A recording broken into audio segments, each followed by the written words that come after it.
नमस्कार दोस्तों, आज की यह वीडियो देव उठनी एकादशी की है। एक समय की बात है, किसी नगर में एक राजा था। उसके राज्य में प्रजा बहुत सुखी थी। एकादशी के दिन उसके राज्य में कोई भी अन्न ग्रहण नहीं करता था और ना ही अन्न बेचता था। सभी लोग फलाहार करते थे। एक बार भगवान श्री हरि ने राजा की परीक्षा लेनी चाहिए। तब भगवान श्री हरि एक सुंदर स्त्री का रूप धारण कर सड़क पर बैठ गए। जब राजा वहां से गुजरा तो उसने उस स्त्री को देखा। उसकी सुंदरता को देखकर राजा चकित रह गया। राजा ने उससे पूछा, हे सुंदरी, तुम कौन हो और इस तरह यहाँ बीच रास्ते में क्यों बैठी हो? तब सुंदर स्त्री बने भगवान बोले, मैं बेसहारा हूँ। इस दुनिया में मेरा कोई जानने वाला नहीं है। मैं किससे सहायता मांगू? राजा पहले ही उसके रूप पर मोहित हो चुका था, तो उसने उस सुंदरी से कहा, तुम मेरे साथ मेरे महल में चलो और मेरी रानी बनकर रहो। यह सुनकर वह सुंदरी बोली, मैं तुम्हारी बात मान लूंगी, पर तुम्हें इस राज्य का अधिकार मुझे सौंपना होगा। राज्य पर मेरा पूर्ण अधिकार हो। मैं जो भी बनाऊंगी तुम्हें खाना होगा। राजा उसके रूप पर मोहित था,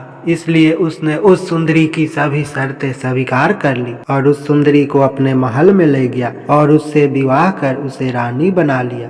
अगले ही दिन देव उठनी एकादशी थी। उस सुंदरी ने सभी को आदेश दिया कि बाजारों में बाकी दिनों की तरह अन्न बेचा जाए। उसने महल में मांसाहारी भोजन बना परोसकर राजा को खाने के लिए कहा। यह देखकर राजा बोला, रानी, आज देव उठनी एकादशी है, मैं तो केवल फलाहार करूंगा। तब उस सुंदरी ने अपनी शर्त राजा को याद दिलाई और कहा, यह खाना आपको खाना होगा, नहीं तो मैं बड़े राजकुमार का सर कटवा दूंगी। यह सुनकर राजा बहुत दुखी हुआ और उसने अपनी स्थिति अपनी बड़ी रानी से कही। तब बड़ी रानी बोली, महाराज, धर्म ना छोड़े, बड़े राजकुमार की बलि दे दे। बेटा तो फिर मिल जाएगा, लेकिन धर्म नहीं मिलेगा। ऐसा कहकर बड़ी रानी रोने लगी। तभी बड़ा राजकुमार वहां आ गया।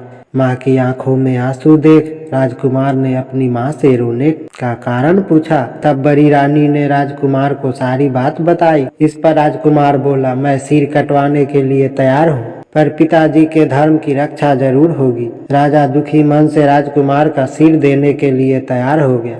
तब उस सुंदरी के रूप में भगवान विष्णु ने प्रकट होकर असली बात बताई और कहा, हे राजन, तुम इस कठिन परीक्षा में उत्तीर्ण हुए हो। भगवान ने प्रसन्न मन से राजा को वर मांगने के लिए कहा। तब राजा बोला, हे प्रभु, हमारे पास आपका दिया सब कुछ है, आप हम पर आशीर्वाद बनाए रखे और हमारा उद्धार करे।